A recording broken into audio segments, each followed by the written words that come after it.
मेरे बंधुओं, दुख का मूल कारण राग और द्वेष होता है। किसी के प्रति बहुत प्रेम दिखाना, किसी के प्रति द्वेष दिखाना, किसी को अच्छा कहना, किसी को बुरा कहना।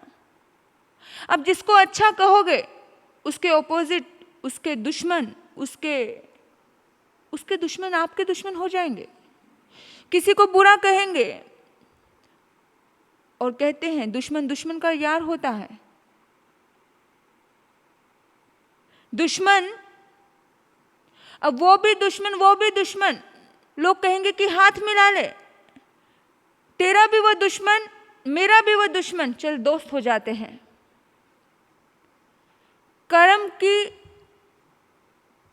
कर्म का बीज राग और द्वेष है। इन राग द्वेष को जितना जल्दी हो सके इस अच्छे बुरे से हमें ऊपर उठना है। भगवान ने कहा, यह आत्मा ही मित्र है और आत्मा ही शत्रु है। इस दुनिया में हमारा कोई भी कुछ बिगाड़ नहीं सकता है। वही सुख देती है और वही दुख देती है। आप सोचोगे ऐसे कैसे? क्योंकि राग द्वेष में डूबी हुई आत्मा गलत रास्ते पे चली जाती है। राग द्वेष से मुक्त आत्मा आपको सुख देगी। जितने ज्यादा राग द्वेष के बंधन हल्के होंगे, ढीले होंगे, उतना ज्यादा मन को सुकून रहेगा। जैसे एक भुना हुआ बीज, जिस बीज को भून दिया जाता है, वो भुना हुआ बीज दोबारा जन्म नहीं ले सकता है। उसको कितना भी पानी डालो, उसे कितना भी मिट्टी में लगाओ, लेकिन वो फिर से वो बीज वृक्ष नहीं बन सकता, क्योंकि वो पूरी तरह से उसका जड़ और मूल खत्म हो चुका है। इसी तरह से राग द्वेष के मूल, राग द्वेष का जड़ अगर खत्म हो जाए तो दोबारा से कोई भी परिस्थिति इंसान को दुखी नहीं कर सकती। दुख का मूल कारण ही ये है, किसी पे राग और किसी पे द्वेष। और इसी वजह से ही इंसान को क्रोध आता है, इसी वजह से इंसान बेचैन होता है, क्योंकि निमित्त तो आएंगे ही जिंदगी में, और निमित्त आते हैं तो इंसान डिस्टर्ब होता है। आपके मन में प्रश्न आता है कि एक ही आत्मा एक ही है, हमारी आत्मा, वही हमें सुख दे रही है और वही हमें दुख दे रही है, ऐसे कैसे? देखिए, कुछ लोग यहाँ बैठे हुए हैं, उपासना में जो आए हैं वो लोग, कुछ लोग सिंगल भी है, हस्बैंड वाइफ है। वो लोग जब आते हैं तो चाबी से अपने घर को लॉक करके आते हैं। अपने घर को पूरी तरह से लॉक करके आए, यहाँ आकर के बैठे, उन्हें कोई चिंता नहीं है क्योंकि घर लॉक है। दोबारा यहाँ से प्रवचन करने के बाद, सुनने के बाद जब वो जाएंगे और जब वो जाते हैं वहाँ पर, तो उसी चाबी से ताला खोलते हैं, है ना, या किसी दूसरी चाबी से खोलते हैं। जब ताला लगाने की चाबी भी एक ही थी, ताला खोलने वाली चाबी भी एक ही है। इसी तरह से आत्मा को सुख देने वाले क्रिया भी, आत्मा को सुख देने वाला, भीतर को सुख देने वाला ये आत्मा ही है, और भीतर को दुख देने वाला भी आत्मा ही है। जैसे चाबी खोलने का काम करती है और बंद करने का काम करती है, इसी तरह से ये आत्मा सुख का काम भी करती है और दुख का काम भी करती है। अच्छे स्वभाव वाली आत्मा सुख का काम करेगी और बुरे स्वभाव वाली आत्मा, दुराचारी आत्मा दुख का काम करेगी। अक्सर लोग कहते हैं कि मेरे लड़के मेरा कहना नहीं मानते, मेरी बहू मेरा कहना नहीं मानती, या मेरी सास मेरे साथ अच्छा नहीं चलती है। लेकिन परमात्मा कहते हैं अप्पा कत्ता है विकत्ता है, आत्मा ही करता है, आत्मा ही भोगता है। आपको लगता है कि सामने वाला दुख दे रहा है, लेकिन सामने वाला दुख नहीं दे रहा है, वो तो मात्र निमित्त है, पर आप उससे दुख फील कर रहे हो। भली भांति हमें समझ लेना चाहिए कि कोई भी प्रसंग आए, कोई भी प्रसंग, वो प्रसंग केवल निमित्त है। देखिए, अस्पताल में आप एडमिट हैं, और वहां पर आपसे कोई पूछने नहीं आया, आपको ससुर नहीं आया, आपका जवाई नहीं आया, आपका बेटा नहीं आया, सगे संबंधी नहीं आए, तो आपका मुंह इतना बड़ा फूल जाएगा और फिर आप कहोगे इस दुनिया में तो सभी लोग स्वार्थ के हैं, कोई अपना नहीं है, मतलब बहुत सारे सगे संबंधी सब स्वार्थी हैं, बहुत सारी शिकायतें आपके भीतर शुरू हो जाएंगी। बड़ी आध्यात्मिक बातें आप करने लग जाओगे। लेकिन कोई आपसे पूछे कि भाई ये आध्यात्मिक बातें लड्डू खाते खाते तो कभी नहीं की थी, कि ये सब स्वार्थ के रिश्ते नाते हैं, ये सब ऐसे ही हैं। जब आप खुशी में थे, जब आप सुख में थे, जब आप आनंद में थे, तब तो आपको कोई रिश्ता स्वार्थ का नहीं लगा। लेकिन जब आप ऐसी स्थिति में आ गए और आपने फिर सारे रिश्ते आपको स्वार्थ के लगने लगे। आपको दुख क्यों होता है? क्यों होता है? क्योंकि आप किसी भी चीज को दुख मान रहे हो, इसलिए दुख होता है। जैसे चाय गले से में जाते ही नीचे उतर जाती है, वैसे ही परमात्मा का इस सिद्धांत आपके भीतर में, आपके अंदर उतर जाना चाहिए कि सुख दुख का कर्ता कोई अन्य नहीं है, मैं ही हूं। वो कहते हैं जिस पल में सुख हो, अगर परमात्मा का सिमरन किया जाए, परमात्मा के रास्ते पे चला जाए, अच्छे कर्म किए जाएं, तो दुख आएगा ही क्यों? आत्मा को कलुषित करने का मौका हम स्वयं देते हैं किसी के ऊपर उम्मीदें रख करके। याद रखें कि दुराचार में स्थित आत्मा ही अपना शत्रु है और सदाचार में स्थित आत्मा ही अपना मित्र है। ये सिद्धांत अपने भीतर में अपना लीजिए। इस सिद्धांत को बहुत से लोगों ने, महापुरुषों ने अपनाया और वो सुखी हो गए। यह सिद्धांत आत्मयोगी आनंद घन के जीवन में साकार दिखाई देता है।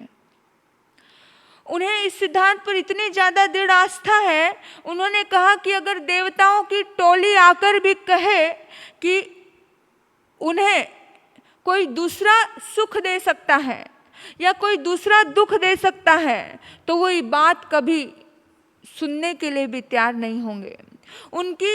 उनकी दृढ़ श्रद्धा गजब की थी और वही दृढ़ श्रद्धा हमारे भीतर में भी होनी चाहिए। हम ना माने कि कोई दूसरा हमें दुख दे रहा है, कोई आत्मा में ही सुख है और पर पदार्थ जो बाहर की, जो पुद्गल की चीज़ें हैं, पदार्थ की चीज़ें हैं, वो चीज़ों आपके सुख नहीं दे सकती हैं। अगर वो चीज़ें सुख देती तो जो लोग करोड़पति लोग हैं वो आत्महत्या क्यों करते?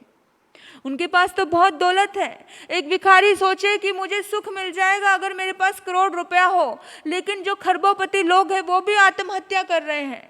बोलो, सोचने की बात है। क्यों? क्योंकि उसमें सुख नहीं था। बाहर की चीज़ों में, बाहर के रिश्तों में सुख नहीं है। अध्यात्म के रास्ते पर जब हम बढ़ते हैं, हमारी आत्मा बढ़ती है, उसी पल, उसी क्षण में हमें सुख मिलता है।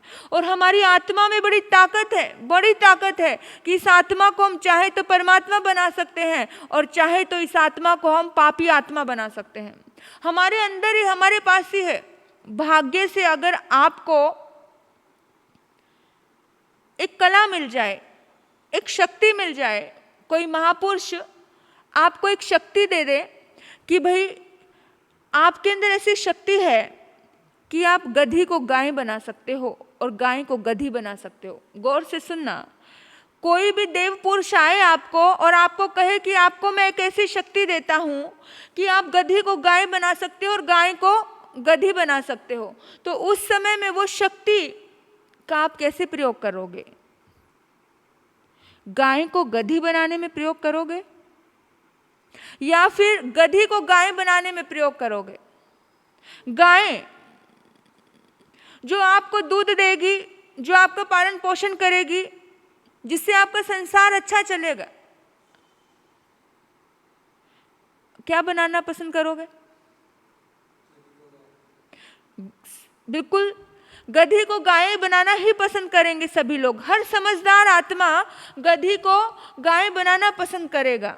हर समझदार आत्मा, क्योंकि कोई भी इतना नासमझ नहीं है कि जो गाय को गधी बनाना पसंद करेगा।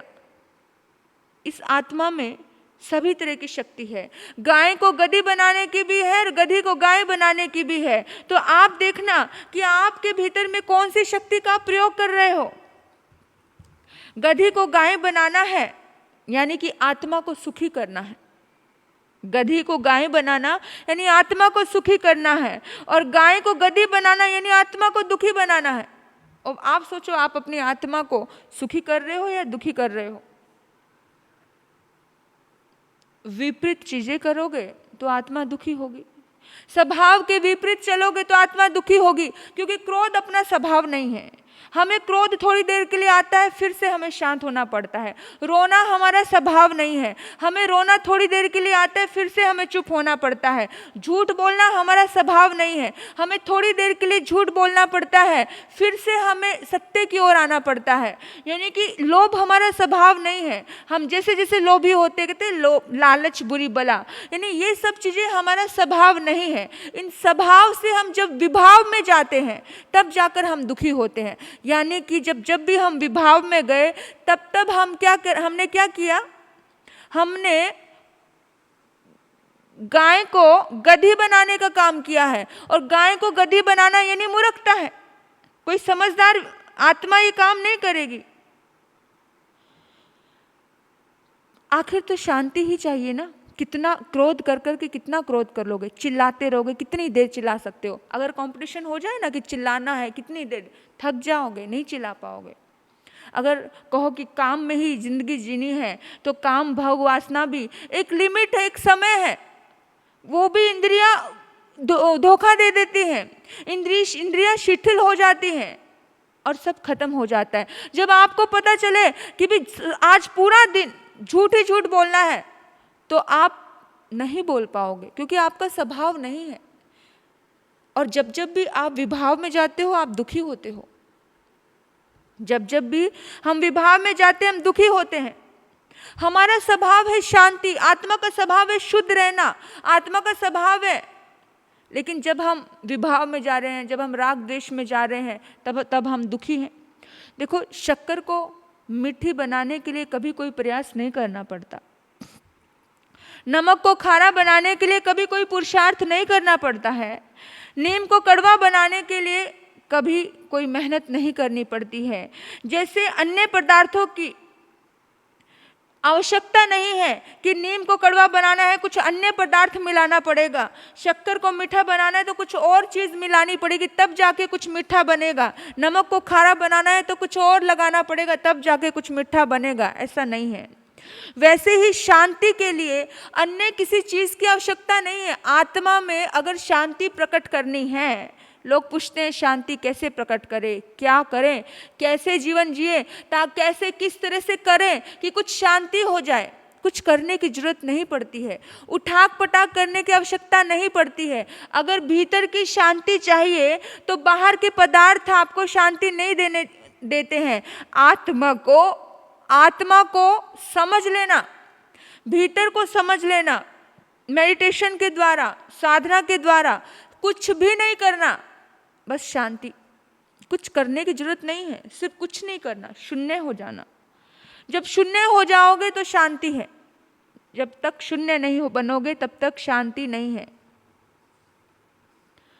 अपने आप को शून्य बनाना है। इतने ज़्यादा दिमाग भरा पड़ा है, इतना कचरा भरा पड़ा है दिमाग में, इधर की इंफॉर्मेशन, इधर की उसने यहाँ ये हो गया, वहाँ वो हो गया, यहाँ यानी कि उसने तब ये बोला, उसने तब वो बोला, यानी इतना कुछ दिमाग में भरा पड़ा है। इस सबको खाली करना है, इस कचरे को साफ करना है, बस कुछ भी नहीं करना है।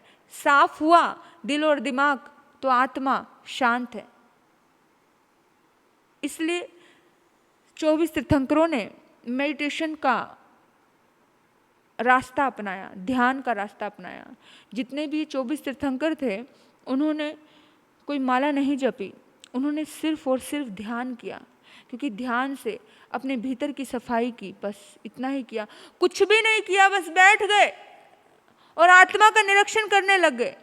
पदार्थ तो सारे थे उनके पास, भोग विलास के साधन थे उनके पास, चाहते तो बहुत कुछ कर सकते थे, लेकिन कुछ भी नहीं किया।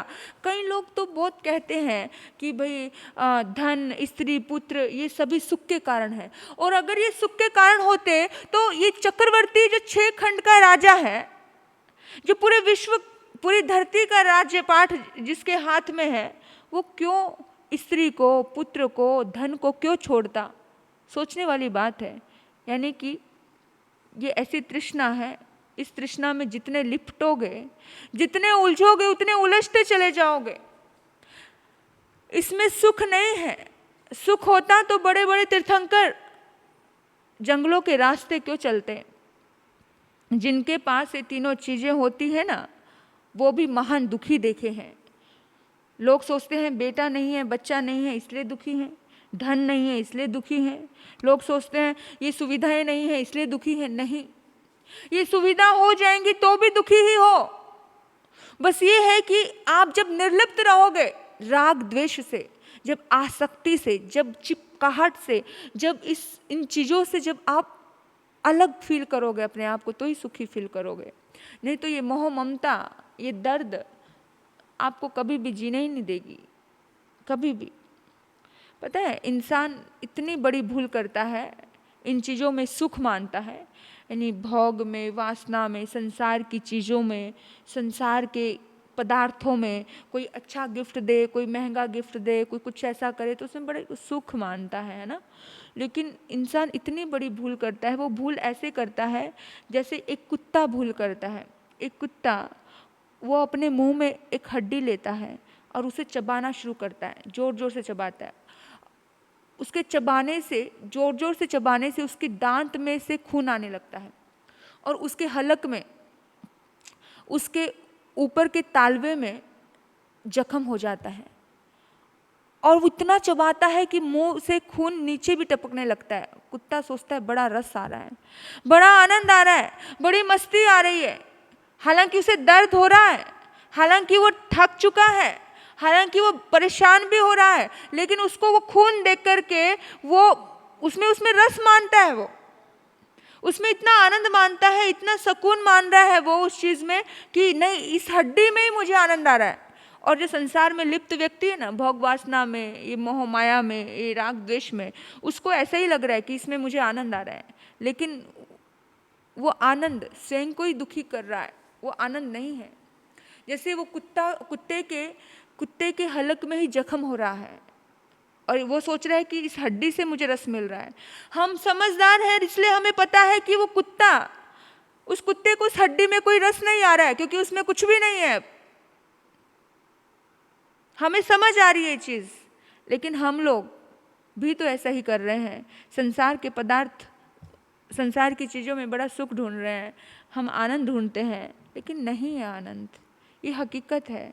आप देख लीजिए, कोई भी चीज़ एक पल के लिए अच्छी लगी, दूसरे पल उसका सुख खो जाता है, दूसरे ही पल वो सुख खो जाता है, वो आनंद खो जाता है। बाहर की चीज़ों में जीवात्मा सुकून ढूंढता है, लेकिन बाहर की चीज़ कभी भी सुख नहीं देती। इवन कि बाहर की कितनी भी अच्छी चीज़ होगी, इंसान के संपर्क से, जीवात्मा के संपर्क से वो भी खराब हो जाती है। अच्छे से अच्छा श्रीखंड खाओ, आप खाने के बाद वमन करो, बड़ी स्मेल आएगी। अभी तो बड़ी खुशी से आपने अच्छी अच्छी खीर खाई थी, खीर खाने के बाद वमन किया, कैसा हो गया? इस शरीर के संपर्क में आते ही हर चीज़ खराब हो जाती है। इस आत्मा के अंदर में सारी चीज़ें संपर्क में आती है। कैसे? ये जीवात्मा हर पुद्गल को खराब कर देता है, हर चीज़ को। देखो आप कि बाहर की चीज़ों का जब संयोग होता है, तब बाहर की सारी चीज़ें मैली हो जाती है, बेकार हो जाती हैं।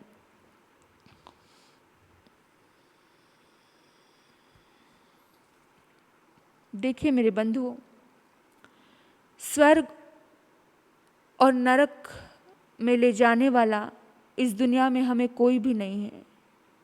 स्वर्ग में और नरक में लेके जाने वाला इस दुनिया में कोई भी नहीं है। केवल हम ही अपने लिए स्वर्ग का निर्माण कर सकते हैं और हम ही अपने लिए नरक का निर्माण कर सकते हैं। दुनिया की कोई ताकत नहीं है जो आपको स्वर्ग दिला दे। दुनिया की कोई ताकत नहीं है जो आपको मोक्ष दिला दे। दुनिया की कोई ताकत नहीं है जो आपको नरक के द्वार दिखा दे, सिर्फ आपके अलावा। आपके अंदर ही वो शक्ति है जो नरक के दरवाजे आप अपने लिए खोल सकते हो, और आपके अंदर ही वो ताकत है जो स्वर्ग के दरवाजे आप अपने लिए खोल सकते हो। स्वर्ग ने मोक्ष के दरवाजे आप अपने लिए खोल सकते हो। वो ताकत किसी दूसरे में नहीं है, वो सिर्फ आपके अंदर है। मैं कहती हूँ कि भगवान में भी वो शक्ति नहीं है कि वो आपको उंगली पकड़ के मोक्ष ले जाए और मोक्ष के दरवाजे दिखा दे और मोक्ष के सिंहासन पे बिठा दे। भगवान में भी नहीं है। हमारे चरम तीर्थंकर भगवान महावीर 14,000 शिष्य भगवान महावीर के थे। कितने? 14,000 शिष्य थे, जिनमें से केवल 7,000 साधक ही मोक्ष गए। सिर्फ 7,000 साधक मोक्ष गामी होते हैं, मोक्ष बाकी के नहीं होते। क्यों? अगर भगवान ही मोक्षदाता होते, अगर भगवान ही मोक्ष को देने वाले होते, तो उन्होंने सभी शिष्यों को मोक्ष क्यों नहीं दिया? भगवान क्यों किसी अपने एक शिष्य पे राग करेंगे और एक शिष्य पे द्वेष करेंगे? तो खुद वितरागी है। अगर उनके हाथ में सभी को शाश्वत सुख देना होता, लिखा उनकी ताकत अगर ये होती, तो भगवान सबको देते। भगवान पे तो सारे 14,000 के शिष्य 14,000 आस्था रखते थे, श्रद्धा रखते थे, सबको मोक्ष हो जाता। पर क्यों नहीं हुआ? केवल 700 ने ही मोक्ष प्राप्त क्यों किया? हमें याद रखने वाली बात है, जो कुछ भी प्राप्त करना है वो हमें अपने ही पुरुषार्थ से प्राप्त करना है। अपने ही, भगवान कहते हैं अप्पा कत्ता है विकत्ता है सुहाने दुहानी है, आत्मा ही करता है, आत्मा ही भोगता है। बाकी इस दुनिया में हमारा सुख दुख का निर्माता हम स्वयं है। आत्मा ही वैतरण्य नदी है, आत्मा ही नंदन वन है, आत्मा ही हमारी पूरी इच्छाओं को पूर्ति कर सकती है। आत्मा के अंदर ही वो ताकत है, बाकी किसी में भी नहीं। बाकी छोटी मोटी काम, छोटे मोटे हेल्प तो कोई भी आत्मा कर देगी आपके लिए, वो कोई बड़ी बात नहीं है। लेकिन शाश्वत सुख, जो आपकी जिंदगी में जो ऐसा शाश्वत सुख प्राप्त करना है, वो सुख तो आपको ही प्राप्त करना है। देखिए, आप बाजार जा रहे हैं और आपको कोई पड़ोसी कहता है कि भाई कुछ साग सब्जी ला दो या 2 किलो टमाटर ला देना, तो आप लाकर दे दोगे उसको। इतना आप कर सकते हो, है ना? आप कोई रेल में, ट्रेन में, या मतलब सिनेमा में या मोटर में, कहीं किधर भी आपको जाना है और आप किसी को कहो कि भाई मुझे टिकट लाकर दे देना, वो टिकट लाकर आपको दे सकता है। इसमें भी कोई बड़ी बात नहीं है। परंतु अपने आत्म स्वरूप को प्रकट करने के लिए, अपने भीतर के सुख को प्रकट करने के लिए, भीतर का सुख याद रखना, बाहर की सुविधाएं दे सकता है इंसान। जैसे आपके सिर में दर्द है, ठीक है, जब आपके सिर में दर्द है तो सिर दबा सकता है व्यक्ति, दवाई भी दे सकता है आपको। लेकिन आप कहो कि मेरा सिर दर्द कोई ले नहीं सकता है। बात को गौर से समझना। आपका दर्द है, पेट में दर्द है, आपको पेट दर्द के लिए दवाई दी जा सकती है, आपके पास बैठा जा सकता है, आपको सहलाया जा सकता है। लेकिन आप कहो कि मेरा पेट दर्द थोड़ी देर के लिए ले, वो दर्द आपको कोई नहीं बांट सकता। जैसे दर्द आपका कोई बांट नहीं सकता, इसी तरह से सुख भी आपका कोई बांट नहीं सकता। आपका सुख अपना, आपका दर्द अपना। बाहर की जो सुविधाएं हैं वो दी जा सकती हैं। सिनेमा की टिकट निकालनी है, मोटर की टिकट निकालनी है, ये चीज़ें हो सकती है, बाहर की हेल्प हो सकती है, लेकिन भीतर की हेल्प आपकी कोई नहीं कर सकता। और शांति जो चीज़ है ना, जो शांति चीज़ है, जो सुकून है, वो भीतर का मैटर है, वो बाहर का मैटर नहीं है। तो भीतर में अगर आपको शांति चाहिए, सुकून चाहिए, तो वो भीतर से ही प्रकट होगा, और वो आपके पुरुषार्थ से प्रकट होगा, किसी दूसरे के पुरुषार्थ से नहीं। यानी जो छपक श्रेणी का जो साधक है, यानी कि केवली भगवंत, जो अपने अनंत कर्मों को केवल अंतर्मुहूर्त में ही नष्ट कर देते हैं, वो भी दूसरों को कर्मों से नष्ट नहीं कर सकते। हर आत्मा को अपने कर्म का भुगतान करना ही पड़ता है, वो भी नहीं नष्ट कर सकते, किसी को कर्मों से मुक्त नहीं कर सकते। सोचो, इसलिए आपको ही आपका दुख भोगना है। जब भी कोई दर्द आए, कोई तकलीफ आए, तो निमित्त को दोष मत दो, बस अपने आप से चिंतन करो कि ठीक है, मेरे कर्मों का भोग है, मेरे कर्म कहीं दुष्ट थे, मेरे कर्म ही ऐसे थे, तो मुझे अपने कर्मों को अच्छा करना है। फिर एक प्रश्न आता है, कुछ लोग करते हैं कि जब भगवान हमारे लिए कुछ करता ही नहीं है ना, जब तीर्थंकर परमात्मा हमारे लिए कुछ करते ही नहीं है, फिर क्यों पूजा करनी उनकी, क्यों उपासना करनी उनकी, क्यों साधना करें उनकी? ये प्रश्न तो बहुत जल्दी आ जाते हैं, है ना, आते हैं ना। आपका प्रश्न बराबर है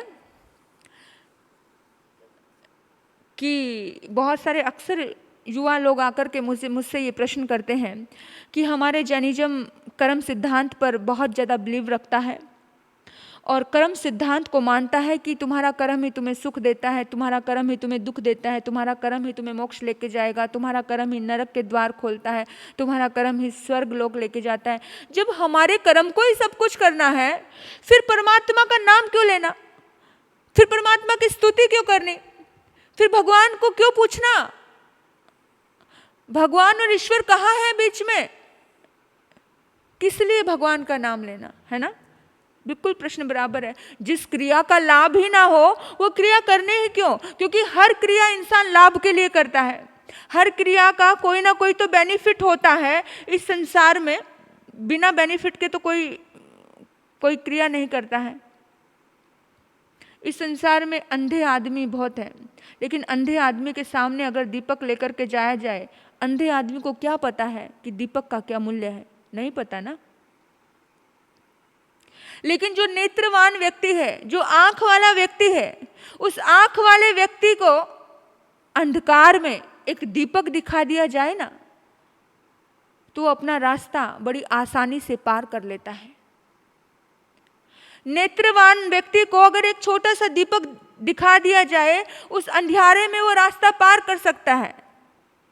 बस दीपक दिखाने का काम ही करते हैं तीर्थंकर परमात्मा। नेत्रहीन व्यक्ति के लिए उस दीपक का कोई प्रयोग नहीं है। जिसको जो अभावी जीव है वो कुछ कर ही नहीं सकता, लेकिन जो भवी जीव है, जो नेत्रवान आत्मा है, उसके लिए वो दीपक काम कर सकता है। तीर्थंकर दूसरों के कर्मों को क्षय नहीं कर सकता। तीर्थंकर दूसरे के कर्मों को क्षय नहीं कर सकता है, पर दीपक की तरह नेत्रवान बनकर के मार्ग दिखा सकते हैं। मगध्यानंग कहा उनको, क्या बोला? मगध्यानंग, मार्ग बताने वाले, जो मार्ग बता सकते हैं, आपको रास्ता दिखा सकते हैं। आप किसी ऐसी जगह पे खड़े हैं जहां आपको रास्ता नजर नहीं आ रहा है, आपको कहाँ जाना है, आपको यही नहीं पता सही क्या गलत क्या है, लेकिन तीर्थंकर का पुण्य वो करता है। अगर आप परमात्मा की स्तुति करते हो, अगर आप परमात्मा की भक्ति करते हो, अगर आप परमात्मा की इबादत करते हो, तो भगवान आपको मोक्ष नहीं दिलाते हैं, भगवान आपको कर्मों से मुक्त नहीं कर सकते हैं। लेकिन भगवान का पुण्य आज भी इस धरती पर है कि वो आपको रास्ता बताते हैं, आपके माइंड में सद्बुद्धि आती है और आप कुछ अच्छा कर्म करने के लिए अग्रसर हो जाते हो। भगवान सिर्फ इतना ही करते हैं। इसलिए परमात्मा की भक्ति या परमात्मा की स्तुति कभी व्यर्थ नहीं जाती। तो मत सोचना ये बात, अक्सर युवा लोग बोलते हैं जब भगवान कुछ करता ही नहीं है फिर क्यों उसकी पूजा करनी। तो ये चीज़ अपनी ज़िंदगी में, अपने भीतर में एक माइंड में सेट करके रखो कि हमें अपने पुरुषार्थ से जाना है, लेकिन आशीर्वाद और दुआएं काम करती हैं। परमात्मा की स्तुति जब आप करते हो तो मार्ग मिलता है, दीपक की तरह एक अंधियारे में दीपक जल जाता है, तो मार्ग यानी चलना आसान हो जाता है। बस तीर्थंकर वही करते हैं, परमात्मा वही करते हैं कि आपको रास्ता दिखाते हैं और आपको कहते हैं पुरुषार्थ करो। आपके भीतर में सद्बुद्धि आती है, सकारात्मक सोच का जन्म होता है, क्योंकि एक आप अपनी बैटरी को चार्ज कर लेते हो, और जब बैटरी चार्ज हो जाती है, मोबाइल की बैटरी भी चार्ज हो जाती है, तो किसी से भी कनेक्शन हो सकता है। तो ऐसे ही आत्मा की बैटरी जब चार्ज होगी तो आपको किसी इजी होगा कुछ कहीं ना कहीं कनेक्शन जोड़ने में। तो हम ही अपने सुख दुख के जनक हैं, ये बात इंसान भूल जाता है। और पता है वो कैसी भूल करता है? वो इस तरह से भूल करता है जैसे एक कुत्ता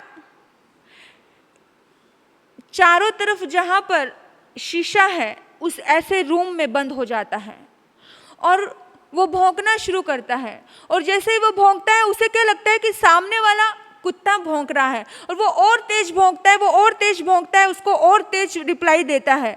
वो भूल जाता है कि तो मेरा ही प्रतिबिंब है, ये मैं ही हूँ, कोई दूसरा नहीं है। लेकिन वो दूसरे को देखकर वो सोचता है वो मुझे इतना क्रोध कर रहा है, मैं उससे और तीव्र क्रोध करूं। ऐसे ही आत्मा भूल जाता है कि मैं ही तो कर रहा हूँ, इसलिए अपने सुख दुख का जनक हम स्वयं ही है। हमें नहीं भूलना इस चीज़ को। ये जो भी चीज़ें हमारी ज़िंदगी में घटित हो रही है, इन चीज़ों को हमें समझ कर हमें कुछ अच्छे रास्तों पे बढ़ना है, अच्छे कर्म करना है और कभी किसी को दोष नहीं देना है। निमित्त सदैव निर्दोष होता है, इस बात को मान कर के चलना है। इस बात को मान करके चलेंगे तो हमारी आत्मा में सुकून रहेगा, शांति रहेगी, इस भव और परभव में सुखी होते चले जाएंगे। इन्हीं सद्भाव से आपने मुझे सुना। आपके भीतर बैठे परमात्मा तत्व को नमन करते हुए ओम शांति।